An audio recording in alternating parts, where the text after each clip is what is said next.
Walter Hood is the principal of Hood Design, an Oakland, California-based design studio that he founded in 1993.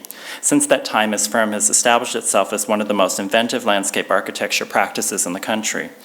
Walter grew up in Charlotte, North Carolina, and studied landscape architecture at North Carolina A&T in Greensboro before receiving his Master of Architecture and Landscape Architecture degrees from the University of California at Berkeley, where he is a professor in the Department of Landscape Architecture as well as his former chair. Recently, he has received his Distinguished Master of Fine Arts degree from the School of Art, the Art Institute of Chicago. So you have quite a pile of degrees in your package there, and a diversity of interest, if that wasn't clear.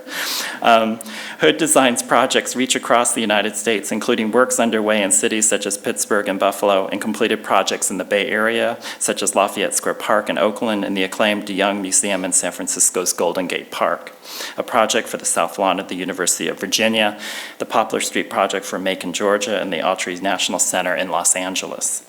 Hood's Design's work has been featured in numerous publications worldwide and has been exhibited at the Van Allen Institute in New York, the San Francisco Museum of Modern Art, and the Cooper-Hewitt National Design Museum in New York, which also conferred the honor of the 2009 National Design Award in Landscape Architecture to Hood Design. Walter's work represents a distinct break from the grand traditions of the modernist landscape, not a project developed ex nihilo, out of nothing, but rather one deeply embedded in a variety of landscapes: natural, historical, cultural, urbanistic, psychological, ecological, communal, and perceptual. His interest in the character and quality of the public realm has led him to undertake those projects where it can express its greatest vitality, often urban spaces, whether highway underpasses or city waterfronts. These hybrid spaces are often formed and thus transformed at what the magazine Fast Company described as, quote, the nexus of racial tension, bureaucratic apathy, confused residents, limited funding, and shoddy infrastructure. I don't know if you agreed with that, but I thought that was a brilliant place. It's kind of like Dante's hell or something, but we'll see how he escapes from it. But I think it would be fair to say that Walter's projects are also informed by community engagement and transformed through a process that expands the possibilities of whatever is given. Please help me welcome Walter Hood.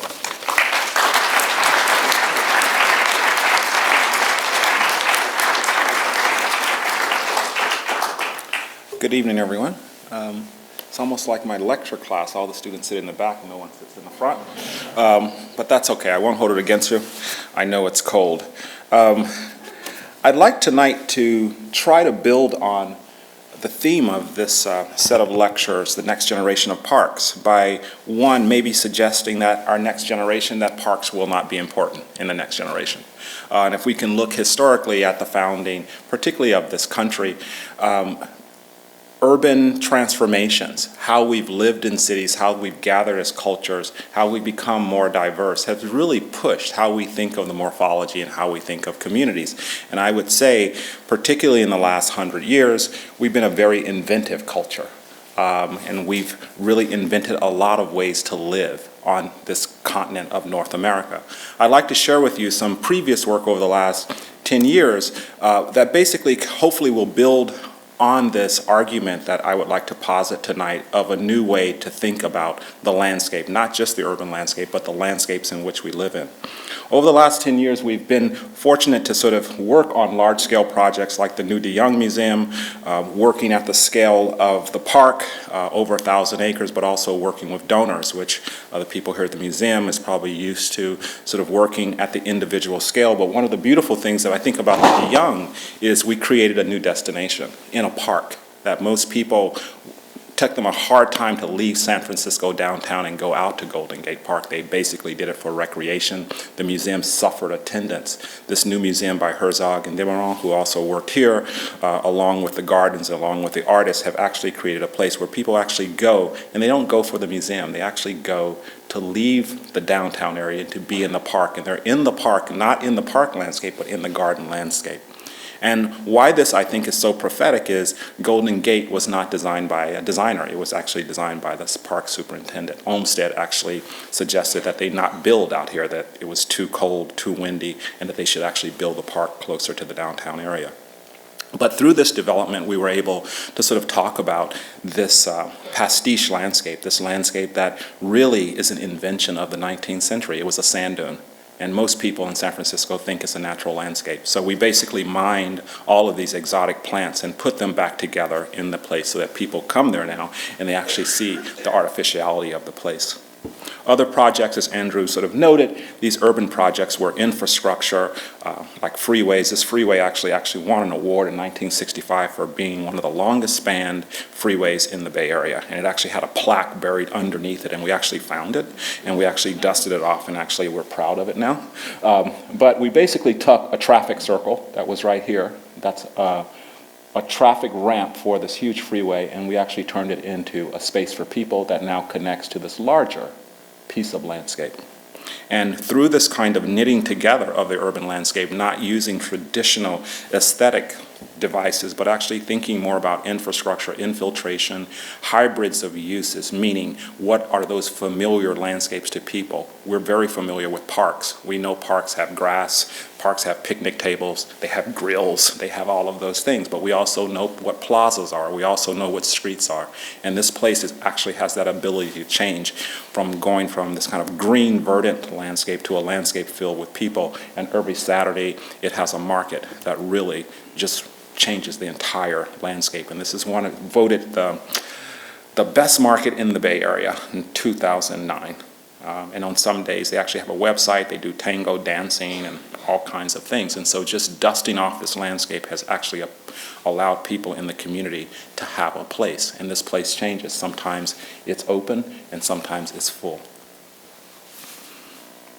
Lafayette Square Park was probably one of our first challenges in the urban environment, and this was a late 19th century historic square that went through 3 transformations like most urban spaces in this country. At first it was paved, secondly residents planted flowers because they didn't like the people who were using it, and then thirdly it got modified with a nice Victorian set of walkways.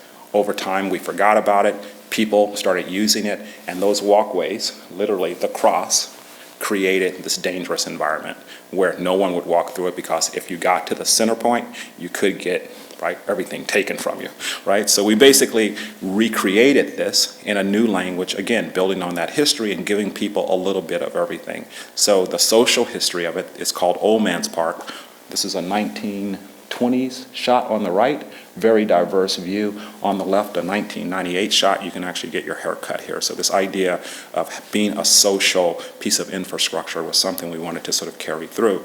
And then the notion of people who live in the city, who we might look at differently, it gives them the same backdrop that we give one another. So this idea that we can make landscapes that we can all sort of find ourselves in, right? Just because you might be marginal, we actually treat those communities differently. We give them a different backdrop.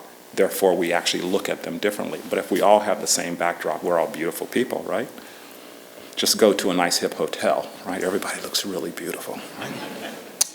And in Macon, Georgia, a 180 wide foot street that was going to be an urban thoroughfare, we actually convinced the roads department to actually keep the parking, and let's make this parking yards where we can actually talk about the history of the South. This is the Daughters of the Confederate obelisk at the top. These are bales of cotton here. And actually when blacks and whites come together, their history is like right in front of them. And this is an interesting project because people don't get out of their cars a lot in the South, even though they're going a block. So they actually meet one another parking more than they do walking. And then along the way, we actually found that underneath this road was an old abandoned creek and an 80-inch storm sewer. And so we actually brought some of that water up to the surface to add to the backyard. Other projects, installations, working with museums and trying to, again, to think about culture and to think about those spaces. This is a museum designed by Dan Kiley in Oakland, the Oakland Museum, which has a beautiful California history collection, and this is an exhibit we were hired to do to deal with the Asian and Spanish culture. And since Kiley dealt with the garden as a layer for the architecture, we thought we would look to Katsura and the Alhambra, taking these garden products and placing them in space and allowing the people to come in and actually interact with the gardens in a completely different way. Kiley's landscape is highly verdant. This landscape is really about the object. Right, and really getting people to sort of think about where they are in place and time. And the thing you learn about, Andrew, this is a good one for you, kids love gravel, right? You put gravel down and kids are attracted. And so now all the schools, they bring all the kids right here. They let them play for like a half hour, and then they take them through the gallery. Another piece we did for Oakland, this is my critique on the community garden, this idea of the canned spinach, that we found out that Monte had a big canning processing factory in Oakland. They're getting all their spinach from the South Bay. But most people think about the community garden as this thing that actually is going to feed the community. If you look around, particularly in the neighborhood that I work, the communities that have the community gardens, only a small number of people are actually using those gardens. Most people are still going to stores and they're still buying most of their produce in the grocery stores, cans and things like that. So this installation was really to get people to think about it's easy to grow your own food. You don't need to go out and make a community garden. Like I think a family of 4 can like live off of a 10 by 20 parking space, right? And so the community gardens in a lot of places are so bountiful, people actually throw many things away. But this idea was meant to just prompt people to kind of think about growing food, not as a kind of a utilitarian thing, but something that may be of choice and that's something that could be part of your daily lives. And as we did this, it was really interesting to notice people coming in. They would read the sign, canned spinach. And then they would go, can we touch it? And they would touch it, and they would say, this really is spinach. But you know, this idea that food cannot be right there daily, it just blew me away. And this idea that if we could consciously make that part of our daily lives, then maybe we wouldn't be so surprised when we actually saw it. And we wouldn't place this premium on it. And after we finished the canned spinach, all of the departments of the museum decided that they wanted to grow their own vegetables, and then each department took cans, and some grew lettuce, some grew carrots, some grew mustard, and they actually tried to outgrow one another. And we had a big salad in the end. Another type of installation we do, we try to think about these commemorative projects or projects that try to talk about the past without being overly didactic. There are a lot of projects that through public art, through landscape, and through some architectural venues suggest that we want to teach people about yesterday. And we do it in a very overly, I think, didactic way. And this project is in the South Lawn. We wanted to sort of think about commemoration in a completely different way, provide a place for people to go to actually think and not to be told how to think. If you haven't been to Charlottesville, University of Virginia, this is Thomas Jefferson's lawn. And the idea for the lawn was a very simple academic village where the guys, the boys, they was all boys' school, they would come, they would learn. There was the library, the headmasters would live in the front, the boys would live in the back. They had this big green that looked out over the valley. And it talked about this notion of educating everyone, right? It's a very kind of Italian villa sort of mentality. But the school grew, as we know, and the school grew south to the south. And to the south is where most of the workers lived. And it turned out this place was called Canada. And it was called Canada probably because it's where a lot of the free blacks who actually supported the school lived. So on the way to building the South Lawn, they actually found a cemetery. And within the cemetery, they found 28 bodies interned, some dogs, some humans, but different ages, and they didn't know who it was. And it turned out it was one of the first black free woman who bought land from the university who actually did most of the laundry for the boys. And so this then became a big to-do. We had to stop the project, and we were hired to actually try to think about how to commemorate this with the university moving southerly.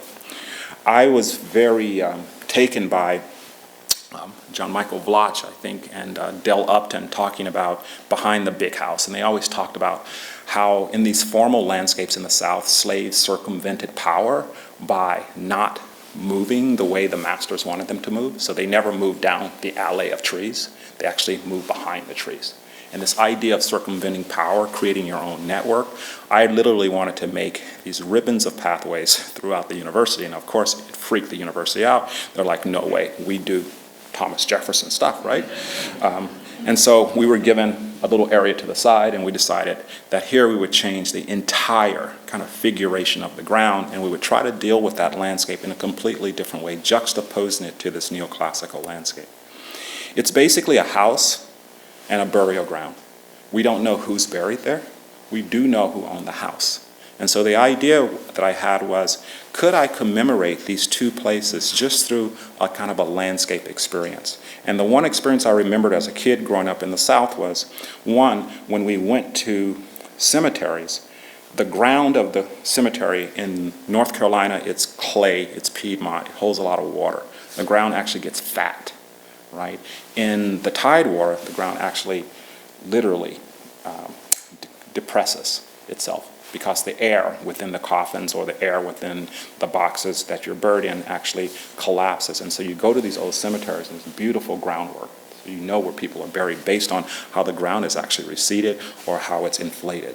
The other idea I was interested in was, again, in Southern burials, the idea of getting a ride to heaven, the flash of the spirit. If you go to a lot of cemeteries, you'll see things like airplanes on graves, or sometimes you'll actually see a ticket. Sometimes you'll see poinsettias, the flower wrapping around the poinsettia, people would turn it down. So the reflection on the inside actually gives you the reflection. And my grandmother used to talk about, you need a ride to heaven, right? And so we tried to make a place that would actually have shadow and light simultaneous, and then deal with this sort of unknown of the ground below. And these are some models of possibly a ground treatment. And I was really intrigued by this notion of the shadow, and how in archaeology we don't really know what was there, but we try to mark it, and we normally mark it with a Cartesian grid.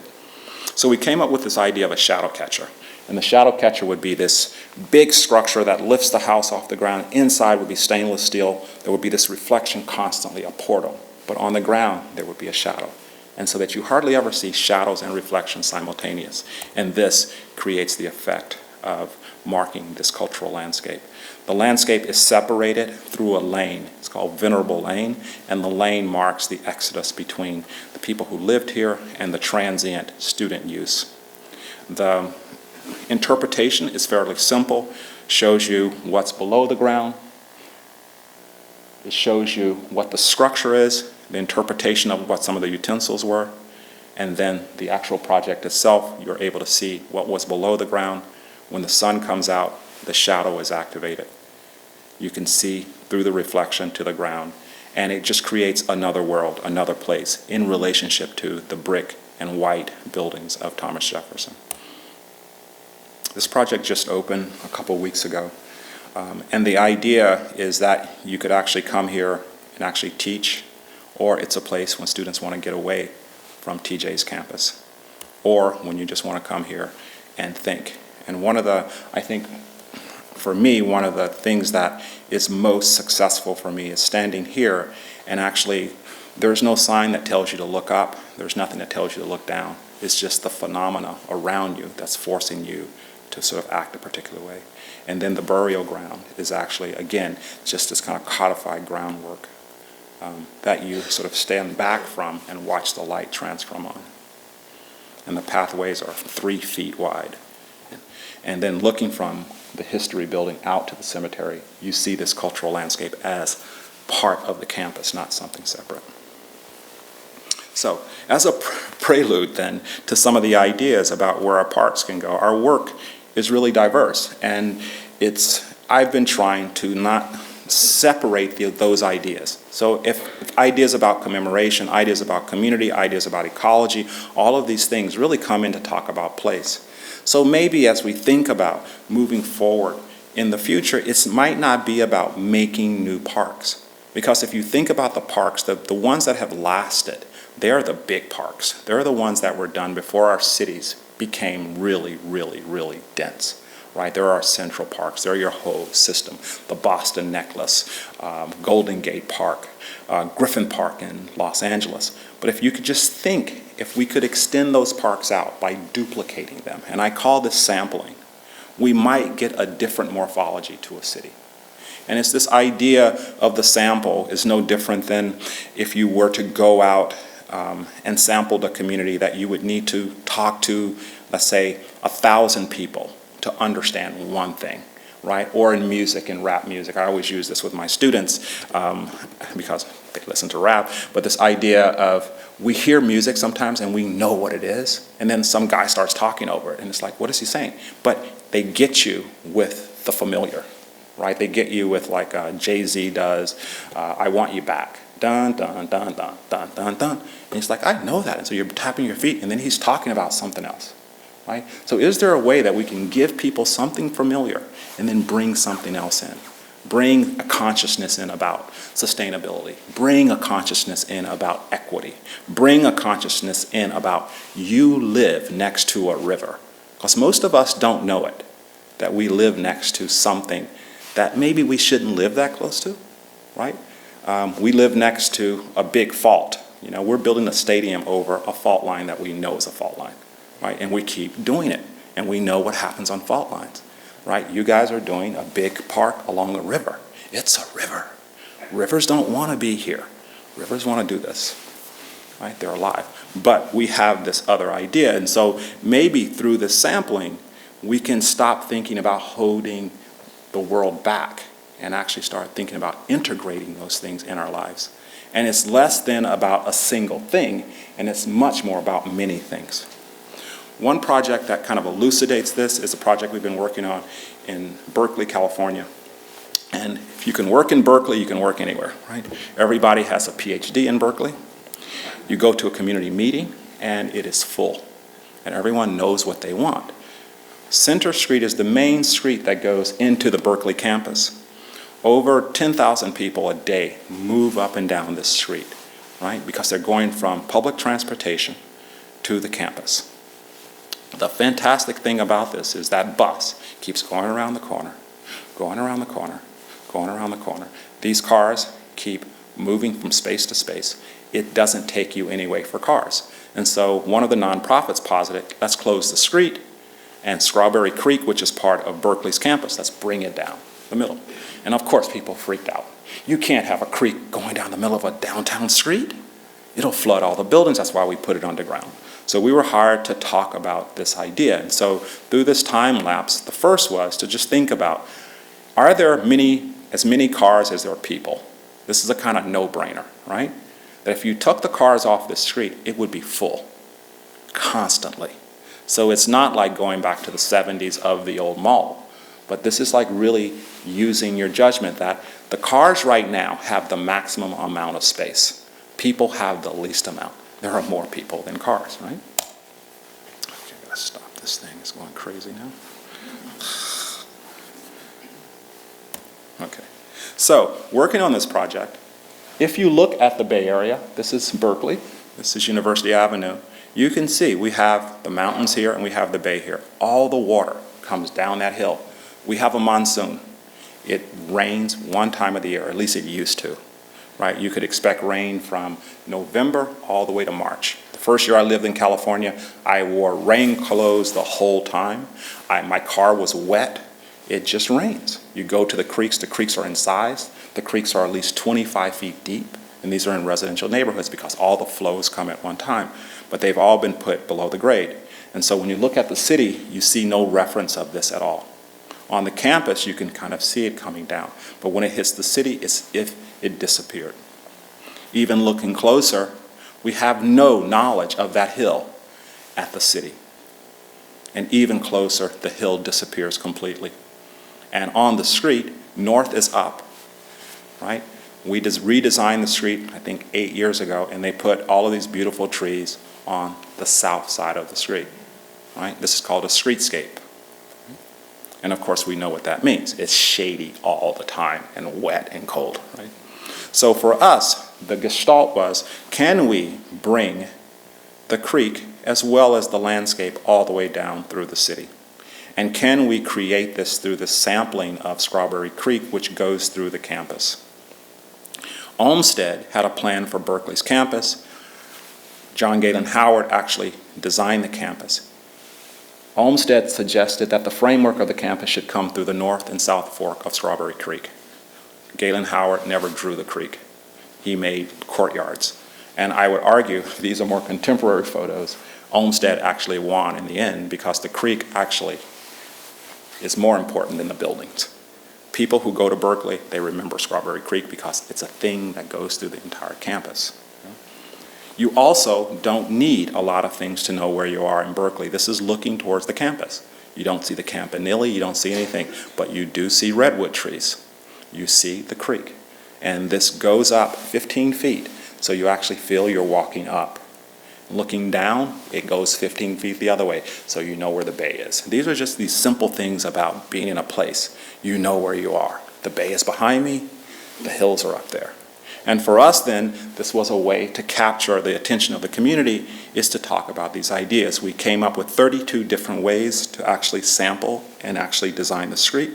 We had Alice Waters prepare a really beautiful food. We had good wine. We did an exhibition, and we talked about these different ways, these different ideas with people, just to get them to sort of be open to the idea that maybe we can bring things down the street, and that we could actually have the egrets, right? The birds actually connecting through this patch ecology from bay back to the hills. And that with new development, the new museum, the new hotels, that you could actually create this riparian corridor.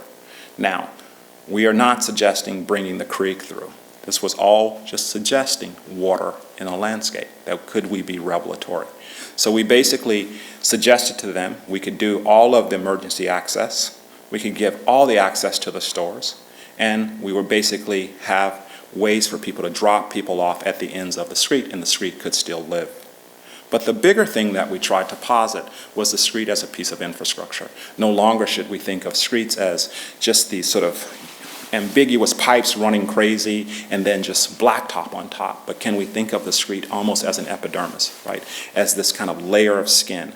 And that through that layer of skin, maybe the street could breathe, and we could then bring the water up when we needed to and allow the water to go down.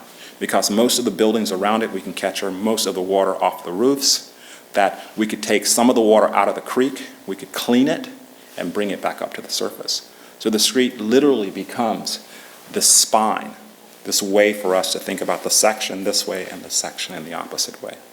And so through all the engineering, we were able to take about 2 to 3 cubic feet per second out of the creek, let it fall into a hole in the street, rise up, get cleaned, flow, and go back down.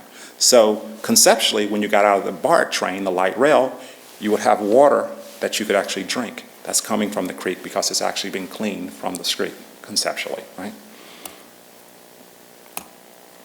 This project garnered so much attention over the last couple years. City Council voted and mandated the city planning that this would be their first project that they would actually work on with the downtown plan, and this happened 8 months ago.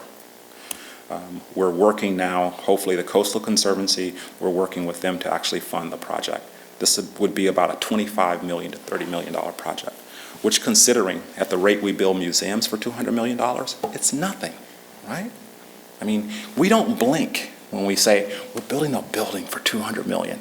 But you say you're doing a landscape for $1 million, people freak out, right? And I tell you, at the end of the day, the buildings are gone. The landscape will always be there. Another way of thinking about these kind of patch pieces, right? These pieces that add up might be what Bette Midler has done with the New York Restoration Garden in New York, when Giuliani wanted to sort of sell all of these little pieces of parks that were actually collected during the sort of political movement of the 60s and 70s. She came to the aid, created a nonprofit, and they actually bought up all of these, and now they have over 114 of these gardens.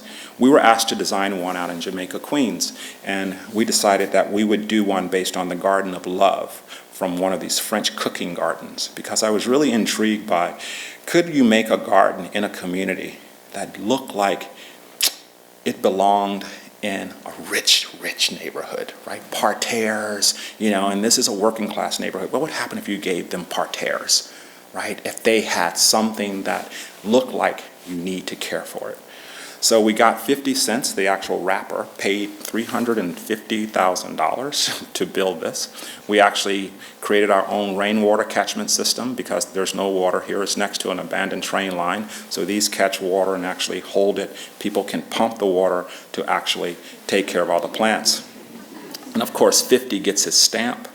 And then on opening day, he actually saw this as, a time to be there with Bette to promote this. Now, I show this image less for the design and all of that, but more for the kind of branding of landscape. Landscape has become really important, not just to designers, but it's actually become important to people who are trying to sell things like health. 50 cents sells bottled water. His big thing is good food. That helps his water sales, right? I mean, so people are beginning to see the advantage of making these unlikely connections. And between Bette Midler, the New York Restoration Garden, the gardens that they're making over 114, they actually have this campaign to plant over 1 million trees in New York. And they are almost there.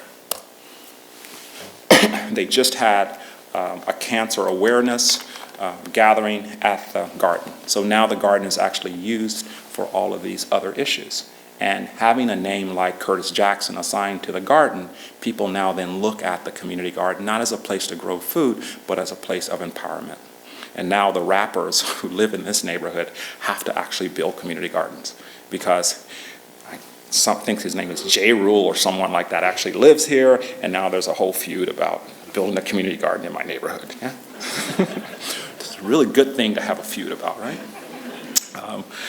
This next project is colder than here. This is in Buffalo, New York. Last year we won a competition to do a solar array. The New York Energy Board actually gave Buffalo 5,000 PV panels, 3 by 5. And this would do 1.1 megawatt of power that would actually provide the power for the dormitories in this suburban campus. They had the engineers do a layout of them, they proposed them, and I guess the president of the university was like, we're not putting this stuff out there, because they were just racking and stacking them, right? So Vito Acanci, Diana Belmora, and myself were invited from an international competition to submit designs, and we ended up winning. And again, our scheme was not particularly about the panels, but our scheme was about this landscape. And this is outside of Buffalo. This is the suburban campus. Now, this campus was designed back in the 70s by a well-known landscape architecture firm, probably with great intentions. It was in farm agricultural fields. They moved an entire creek. They took the creek out of its creek bed, moved it to one side, burned it up because it probably flooded. That's why you had agricultural there, right? It flooded and you had really good soil. Put it in its own thing and built the campus. Now, not one tree has grew over 15 feet tall because they didn't put any good dirt back in, right? And now the campus, you go there, the trees are all windblown and there's no landscape. And so our scheme was basically to recreate this patch ecology. And I've been using this term patch ecology a lot, but this is just a basic idea that we don't need to connect things, right? We're humans, let's make it connect. If I put a stand of trees here, a quarter mile away, the birds will see it, right? The rabbit will find it, right? I mean, so we can create these patches. We don't have to connect everything. And so it suggests, if we zoomed out in Google Earth, that we can actually find ways of making really profound connections in our environment for water, right? For animals, and even for ourselves. And so this suggests, can we put this patch back together?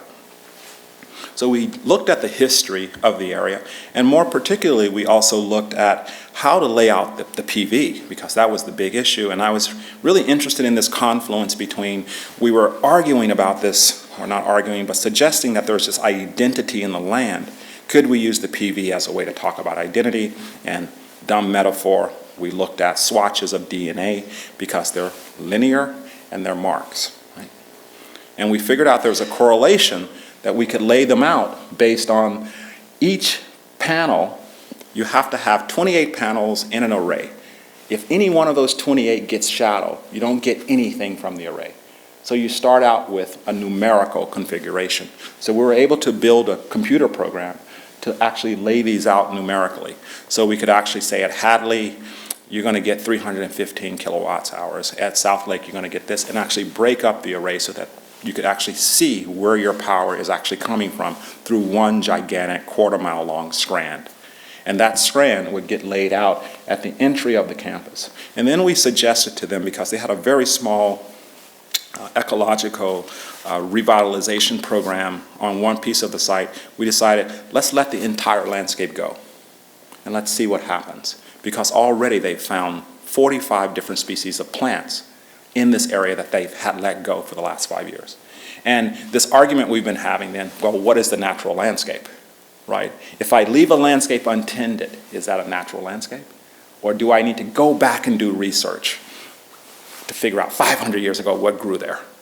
So this whole debate of what's natural, and for us, we're saying, let's let it happen based on this new cultural condition, meaning we're part of this landscape, right? So through what we do and what happens locally, you're going to get this new regeneration.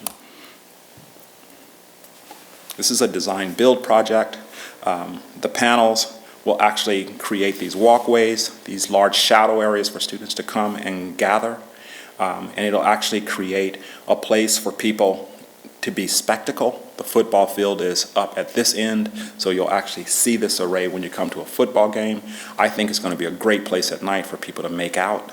I think it's going to be a place for people to go jog. You could actually get a 1 mile in just going up and down, up and down. But again, it becomes another type of place for us to live out our days without overemphasizing one thing or the other. And those issues get played out through how we sort of arrange the PV and lay out the structure.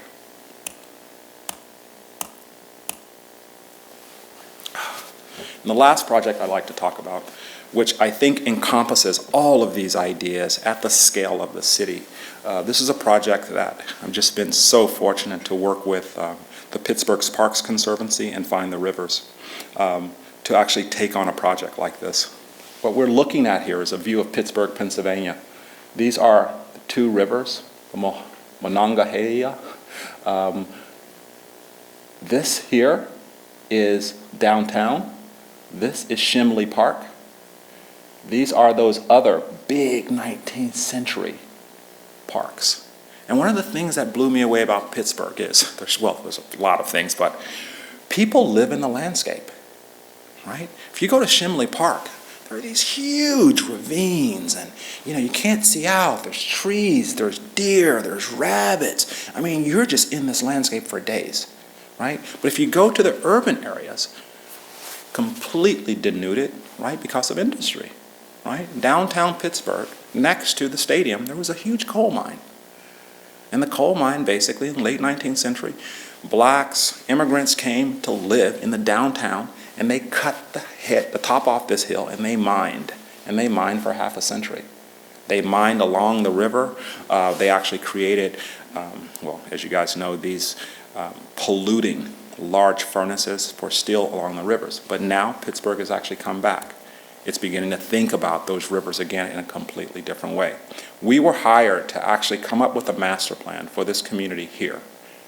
That's to my right, and it's called the Hill District. And the Hill District is, how can I say, well, it's a ghetto, right? It's basically a forgotten landscape, disenfranchisement over the last 20 years.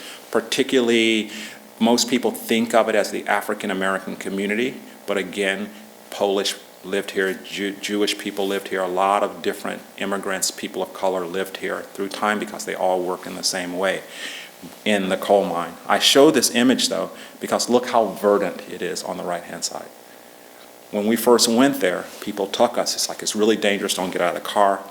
Look how abandoned it is, and this is how it was described. It's abandoned, right? Now, if you go into a place thinking it's abandoned, it's going to be abandoned. If you go into a place thinking it's green, it's going to be very green. So the mindset going in really forces you to choose one direction or another. Find the Rivers had already told us through this master plan that the scheme was about finding the rivers. And this was the mantra. To us, finding the rivers, since there had been this deep engagement, was a great way to get people going, but it was kind of a no-brainer. Why do I need to find the rivers? Because the rivers are here, right? I mean, and of course, in Pittsburgh, everyone lives in a gorge because the rivers have basically subsided and cut. So pretty much, there are these bluffs in Pittsburgh over 100 feet tall, so you look down to the river. You know the river's there because of the subtraction. But again, through this kind of connection mentality, that for some reason we're into connecting, right? Connecting people to the river was much more powerful for people than actually making a landscape in a river valley, right? I mean, making a trail versus saying we live in a river valley. And so we basically started this very slowly questioning connection. And these maps, based on what had been done, shows that the community is only connected in 1, 2, 3 different ways. So the hill, as a geography, it's hard to get to, and it's hard to get out, and that's why people wanted to connect to something. We also found, again, the urban myth, that the hill, this red thing is the hill, is a lot of hills. It was actually 7 hills before they cut them all down. And then you start talking to people and they go, oh yeah, I remember, that was Jenkins Hill over there, and that was Sweetwater over there, right? So people started to remember that, yeah, it's not one hill, it's a lot of hills, right? And then, again, through this kind of archaeology, thinking about the city, that the hill actually had fabric at one time, and it was actually built out, and it actually was a place where people lived. It also had an amazing cultural story. This is Lena Horne, right? All the way to George Benson. Unbeknownst to me, it was called the Chicago of the East. You get on a train from New York to go to Chicago, you stopped off in Pittsburgh. Who knew, right? But you would go there, and I guess you partied hard because some of the places here were amazing. It also, by mid-century, I'm sorry this is washed out, these 2 big green patches here, I think saved the hill because these were the first 2 public housing projects. And they were built, they're over 20 acres apiece. And they were built up on the bluffs at the edge. They are still there today. One just was developed by Hope 6 project. But the arterials, the same story, right? Cutting off a place. And so our place of beginning for the project was to look at the old mine. And here the mine, you can actually find the overburden, and you can actually see what has happened to this landscape. And some of this is the causality for the deterioration of the landscape. But again, some of it, though, is there just because these environmental systems were never taken care of. Meaning, when you mine for coal, you basically go in, cut the top, and you come in and you create this interesting configuration. Once you extract, you fill back over, the voids are still there. All the water seeps in and the water sits there, and then it leaches out. When it leaches out, it actually creates the overburden, right? If you're on a hill, things start to migrate down the hill. So working with Arup engineers, we sort of found these places and then suggested ways that we can make them better.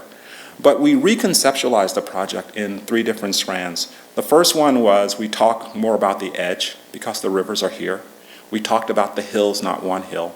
But more importantly, we talk about the tributaries, that in between the hills is where people are moving, where water is moving, where the animals are moving.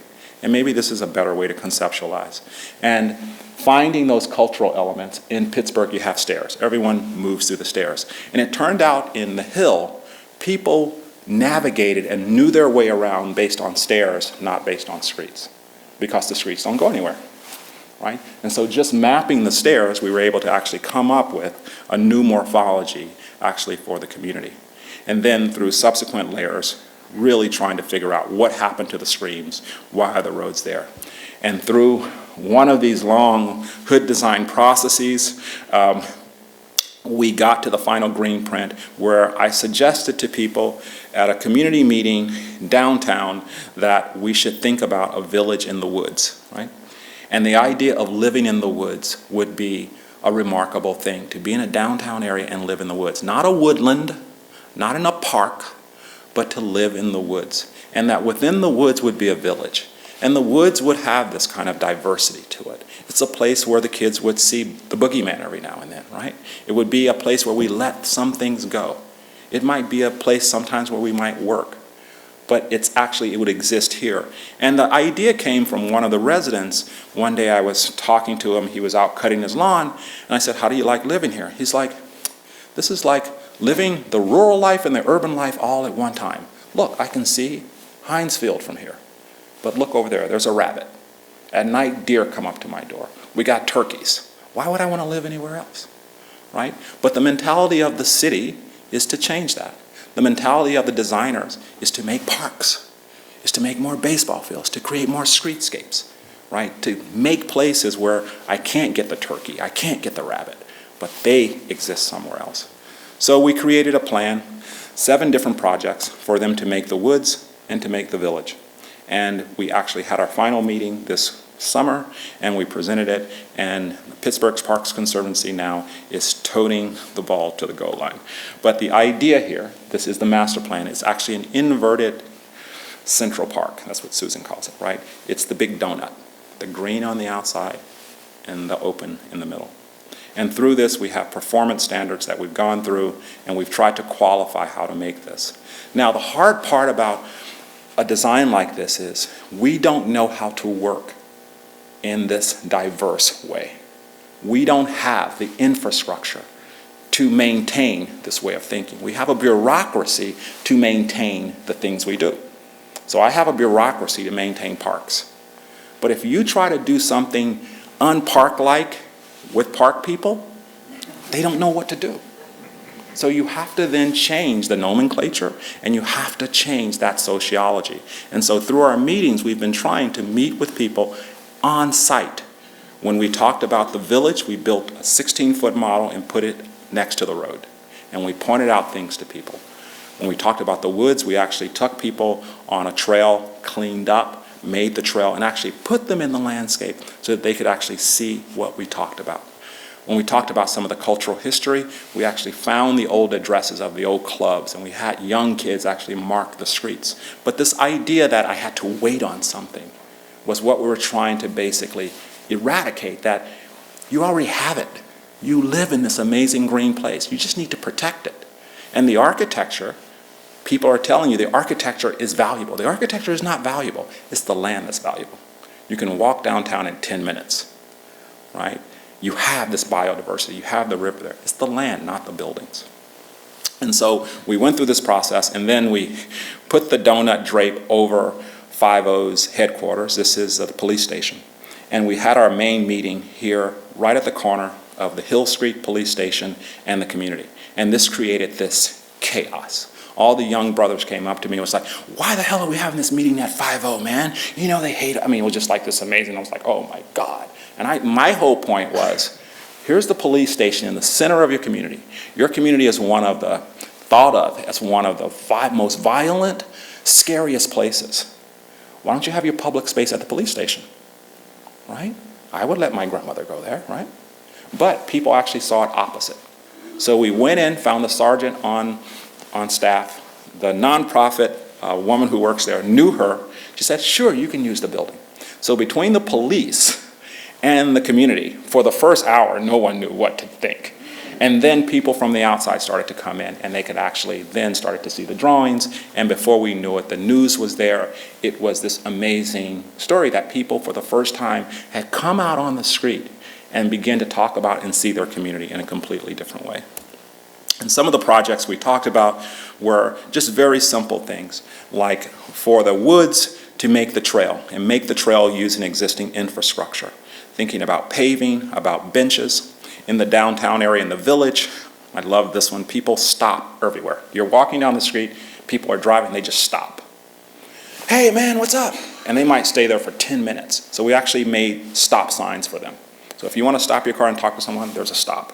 There are jitneys that August Wilson talked about, illegal taxis, there's a stop. So there's this whole new sort of architecture of the street that comes out of that. And I was really influenced by Serlio and his sort of street scenes and the August Wilson kind of proscenium. And this is like literally taking the proscenium, right, literally doing a proscenium, that the backdrop is something that actually defines the people within the community. And then we produced a plethora of work that actually tried to illustrate that, and this was just featured at the Venice Biennale this year for an architecture in Venice. So to me, the ultimate sort of pat on the back is that we can actually take the hill right to Venice, right, and talk about this landscape in a place. And it was very interesting talking to people at the Biennale about these ideas, because this idea about the landscape is what Venice is facing as well. Venice has to face that it's a set of islands and they're sinking. And it's not about one intervention, but it's about a larger thing. But we were able to come up with, again, these performance standards for all of these elements, and now the Parks Conservancy has to build it. And we were talking earlier about how would they actually go about doing it, these projects that deal with not one place, right? So there's not like, go to MLK Park and make this. We're suggesting doing small interventions over the entire 1,000 acres so that one day they come together. Now, we have to have the same belief that Olmsted had, right? We have to have the same belief that a lot of people had in the late 19th century, that it will actually happen. If you see images of Riverside when it was first built, Who would want to live out there? The trees were really spindly. The landscape was bare. Central Park was a marsh. The first 20 years of Central Park, it looked like a denuded baseball field with big boulders. But there was an actual belief that something would actually happen. So I think the future of our parks is this inability for us now to kind of dream in a way of things we can't see. I think we've been kind of so used to being able to see something and know what we're going to get. So now we have to be convinced before we can actually agree on anything. So there's no promise anymore. There is no vision anymore, right? We can't fail and enjoy the failure, right? For me, as you work through all the projects, I'm sorry I'm going through all these, a lot of images, just to give you sort of the grasp of the scale of the interventions. To me, failure actually creates the creativity. It gives us another way to sort of maybe think about things. It also teaches us a lot of lessons. It teaches us to be a little bit more humble. It teaches us to say, maybe I don't know it all. And as we kind of finished this project, we were in the woods here with these women and all of these people who live in the community. As they were walking through this really thick entanglement, laying yellow ribbons for the trail, they all started remembering when they were kids, right? And this is the thing that always gets me, right? We forget, but it doesn't take that much for us to remember the sound of water, the sounds of birds, right, to see some other things. Now, I make this sound like it was really an easy project and all that, right? We got this project through another project, right? And I wanted to end with it because it's an art project.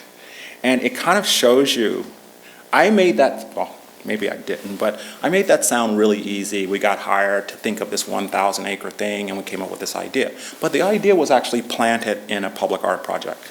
We were asked by the Pittsburgh Penguins and the Public Art Committee of Pittsburgh to actually submit a design for a passageway. And the passageway would actually connect people to the new arena. Now, we had to then think about, well, what's this all about? The old arena cleared about 20 blocks of the hill, wiped it out. So all those clubs I talked about, all that urban fabric was wiped out by that dome. And so people in the hill and the city are like this, right? And so someone came up with this great idea, then let's do this public art project and try to merge the two together. Let's get the Penguins to pay for some commemorative piece, right? And so they had the RFQ, we want an artist and a landscape architect. And we want you to do this thing. And the landscape architect, we want you to do a rain garden for the building because HOK Sports, they want this to be the first Leeds building, arena.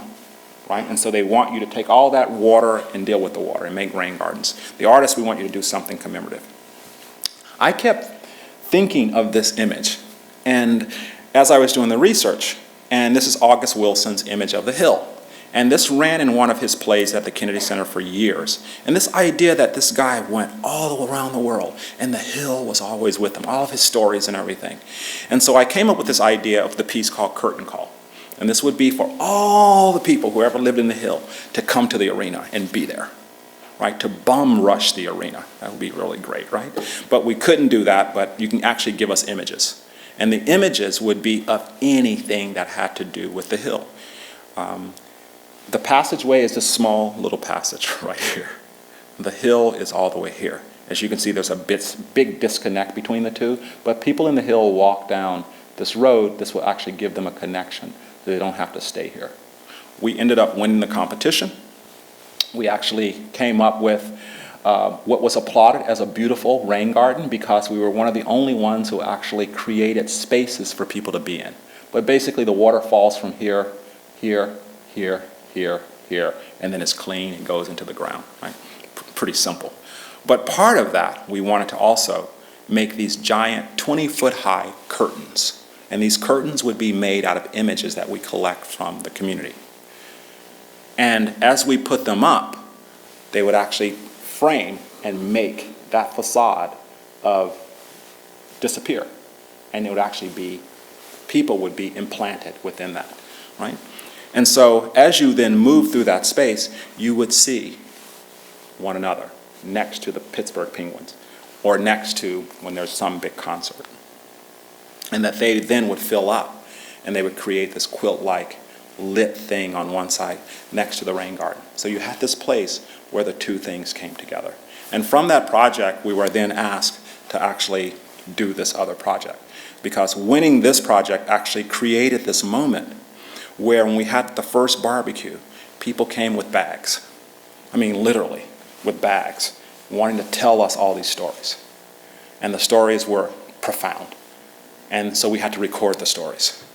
So then the project has become something completely different. We have an archive now. We're working with Pitt and Carnegie to hold this archive. We're scanning all the images. We had to buy like half a dozen scanners. And so for the last year, we've been collecting. We're trying to get to 7,000 images to actually create the curtain. And some of the images are just amazing, right? And when they give you these images, of course, you got to hear about it. It's like, yeah, that scarf. She always wore that scarf. Or the one I loved was, my father was a Rolling Stone. I'm like, what does that mean?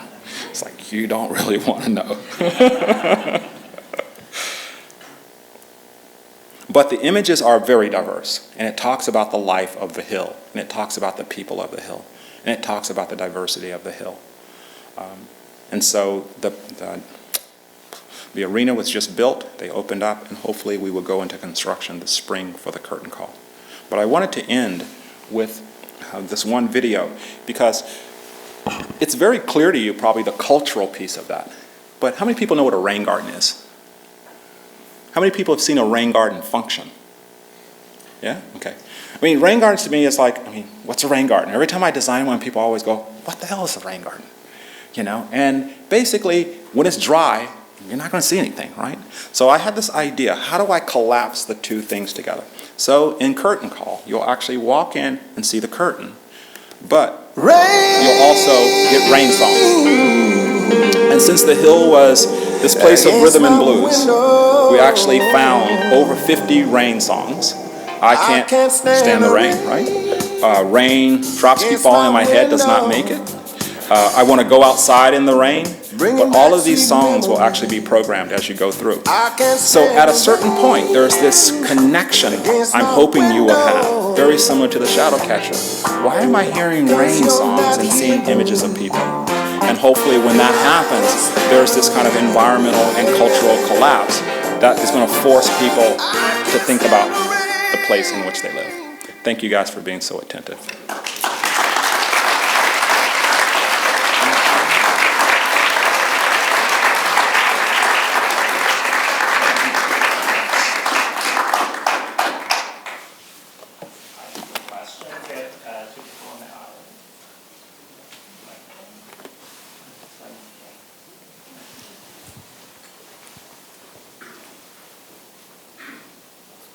Can you lower that light right there just a tad? Thanks. Can you explain in a little bit more detail how the Buffalo solar panel installation was based on DNA?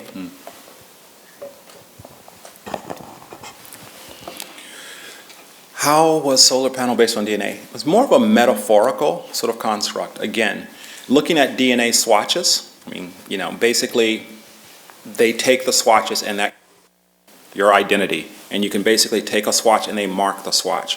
The thing I was interested in was the regularity, and through the regularity you get this codification. So when you look at a script, the script is consistent, but the dark, it plays out 1, 2, 3, 1, 2, 1, 2, 3. When you look at PV, we're basically hanging up to 5 panels going up. So I think the highest one is 25 feet tall, 28 feet tall. You can basically string them. You can have a single one, you can have a double, and you can have a triple, and then you can get 5. When I get 5, they're facing south, I'm going to get a shadow behind it, right? And so there's a whole numerical sort of sequence. If I have 1 next to 1, they're all even. But if I do 1 and a 3 and a 2, it creates space in between. So I was really intrigued by this idea that I could program through the numbers and through the kind of section a space, right? And so that you would walk along, and sometimes based on the height, you would get a big space versus a low space. And so that is the actual identity of how much energy you're getting, right? Which is, I mean, so most people probably won't get it when they go out there, but we can then lay out for each place. Each place will have its own spatial identity. So, yeah, does that make sense?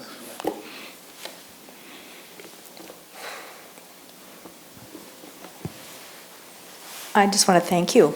What a wonderful presentation. Well, thank you. And did you know there's such a strong connection to the piece that you showed us here with August Wilson to the Twin Cities? Yeah. Did you know that? Of course. Oh, okay. I didn't No, I know didn't. that. No, I'm just kidding. No, Oh, okay. What is this connection? Well, he spent a lot of his time in St. Paul, and so when you chose to tell us your story, I just thought it was such an incredible, moving thing because there was such a connection in so many levels. Wow. And have you spent time in Minneapolis and No. St. Paul before? No, I haven't. Well, welcome. It's too cold here. No, I'm just kidding. Yeah, but thank No, I you. haven't spent any time. This is my third trip here. So that's Yeah. really good to hear that Yeah, it there is a was- connection Yes. culturally, and maybe I should look into it. 'Cause I maybe will there's help you. a spotter there. Yeah. Yes, thank you very much. Oh, thank you.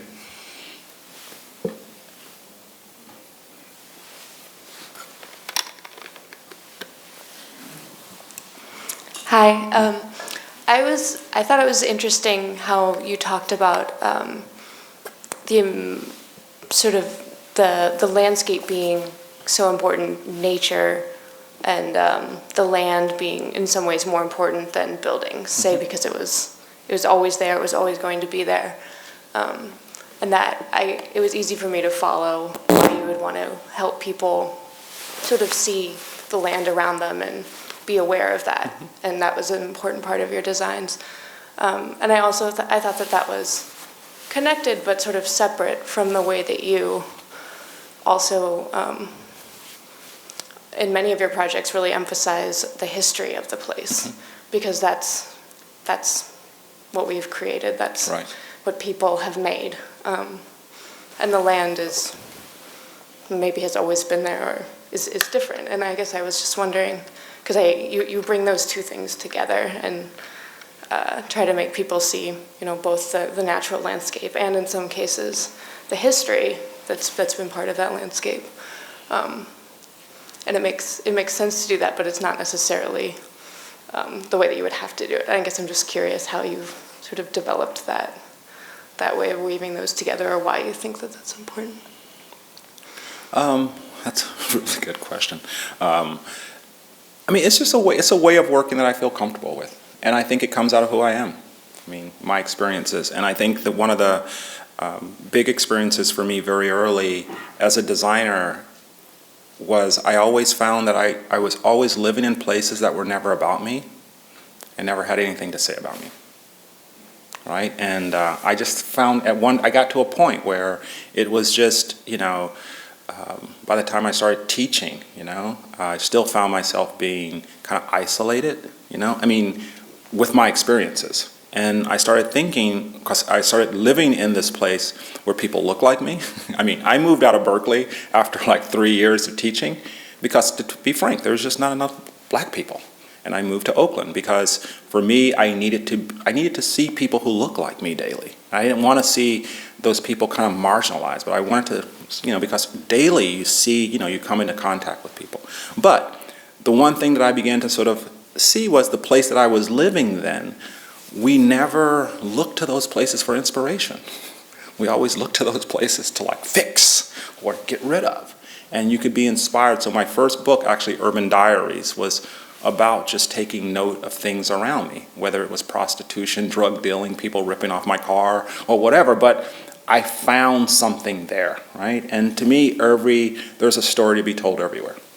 And so I guess that part of my sort of curiosity comes out. But the other part that I've just had a lot of trouble with as an architect, as a landscape architect, is just finding your voice, right? There's a lot of schools in architecture. You can choose to go along with the various schools and work that way. I can choose to do blob architecture. I could choose to get turned on with green roofs. I can choose to do the green wall, Mat LeBlanc. I can choose to do creek restoration. There are these camps. Or you can choose to sort of figure out a way to make your way through. And those things are really important.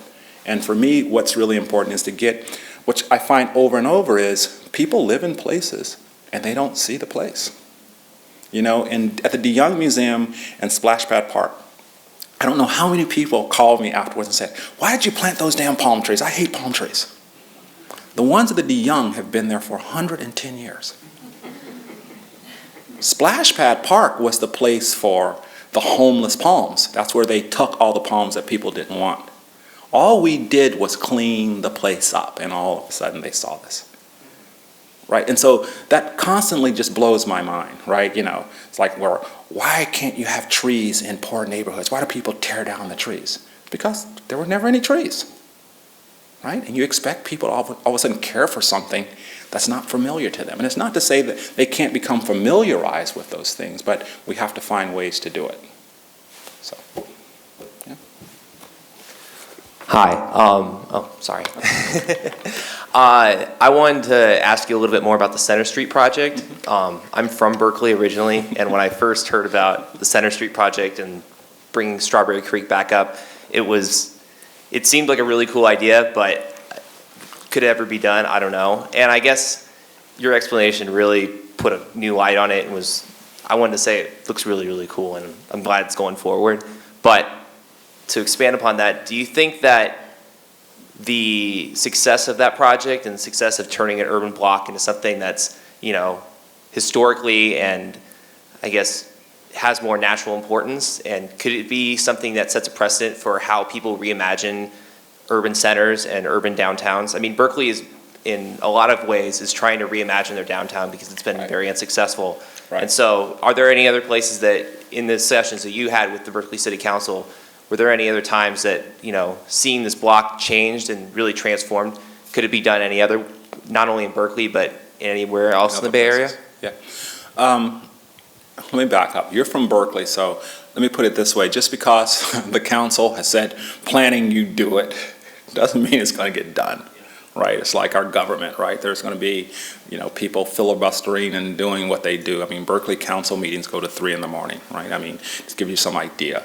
And right now, you know, behind the scenes, the planner who is working, you know, they don't have money, and, you know, there's this whole sort of juggling now for whose project is it, because a nonprofit started it.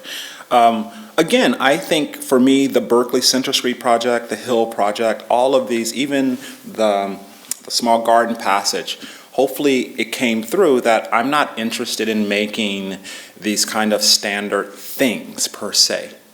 To me, where Center Street is in a riparian corridor, right? The creek at one point in time was right there. I don't know when, but then it was, you know, 500 feet south of there. Then it was 1,000 feet north, because the creek's in Berkeley. I think it's 3%. And a 3% slope, streams could actually move really in a wide floodplain. So it's not that steep, right? So our point is just to make it revelatory that you're in a riparian corridor. To me, I think you could do that in most any city that has put their streams underground. And you could do it in a lot of different ways. I know this one artist is working in, I think in Pittsburgh. She's going around finding places where there's just dirt, and then she's putting little plants in them, right, over the whole city. And I think some guy in New York basically drew a line through this entire city. Most people didn't notice it, and then one day someone found it, and they began to walk along that. But it's the same kind of idea, right, that you can plant these little things, and I do believe that over time, it will actually bring out the place, because you're doing things specific to that place, right? So if you don't have creeks, you got something else, right? I mean, you got an arroyo, right? You got something that's going to happen. So that's what I'm more interested in. Yeah? Your approach to design and try to connect with the community has an analogy with August Wilson. He never, as you say, when he wrote, he always kept the hill in mind. But he wrote, what his most creative places to write were in restaurants. He enjoyed being, you'd go around and you'd see him in Plums or something over in the corner writing. And it was just fun. But that's how by being in a restaurant in amongst other people, it helped him bring back memories of the hill. No, that's good to hear. I mean, that's really interesting to hear, and particularly that you used to see them around here. That's fantastic. One right here. Really fast. To hear more about your influence of music and how that has inspired your work. You mentioned it through Jay-Z and then with the Rain songs. Has that been a factor in your artistry? Oh, yeah. I mean, I was one of those architects very early who thought, when I read Luke Hahn, architecture is filled with music. Oh, man, great. I can make music, right? And, I made a few projects using music as a kind of a literal thing, and it was like really awful, right? And then I started becoming a little bit more cerebral and a little bit more critical about how the culture of music or how we think about music might influence. And particularly, with jazz music, I actually took a jazz appreciation class with Grover Sales, who used to be Miles Davis' roadie. He taught at Stanford, so we would take the train down. And from taking that class, what was really mind-blowing was that with music, you have to be a good listener. And that's what all the class was about, listening. And so for 16 weeks, you come in, you listen to music. And he would tell you how to listen. And it just was one of those things that I had never thought about. And he would be, okay, listen to it. And he would just be very animated in getting you listening. And I started thinking that it's a very similar structure of how we put things together. And so particularly with, this idea of sampling, very early I was interested in this idea of improvisation. Right? In improvisation, I was not interested in getting people to actually make things, but actually using improvisation that comes out of the cultural arts, this idea that you take something, like I could give everybody in here a blue book. Everybody had a blue book. And we said, okay, we're into blue books, but everybody had to fold all the pages of their blue books differently, right? But that would be this kind of improvisational thing, and we would all relate to one another. And that's what I'm really interested in within the tradition of architecture and landscape, that we have a place that we can be, right, alike, we can have an understanding, but we can also be different. And through the difference, we can get this sound. And this sound could be beautiful, but, you go from city to city, and it's the same frickin' standard. It's the same thing every place, and you would think that places would have this other sound. And when I mean sound, visual, physical sound to it. And to me, that's intriguing. And I think we can be inspired by the other arts in those ways. Okay. Looks like we exhausted it. One more? Yeah. Okay.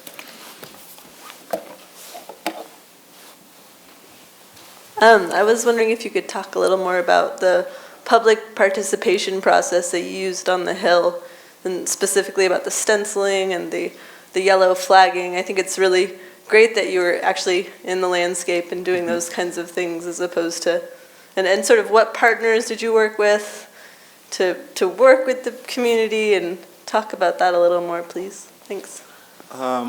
There is a couple of nonprofits in the Hill. There's the Hill House. So the Hill House has been there probably over 50 years. And so that made coming into the Hill very easy for us. They were the project managers with the Pittsburgh Parks Conservancy. Every project, I don't know, for me, I have to find a way into a place. And I get this question all the time. I think you have to find, a way to get people to feel comfortable with you and find ways of seeing the place in a real way. Right? I mean, normally, I remember a project where, we had to have police guards, right, to take us around, right? This is Scudder Housing, one of the first projects I worked on in New Jersey. You arrive there at 6 in the morning, you have to wear vests, there were police guards taking you around. So of course you're gonna leave with this place is scary as hell, right?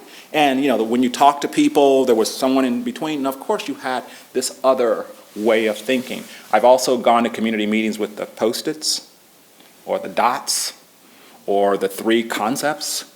Choose one, right?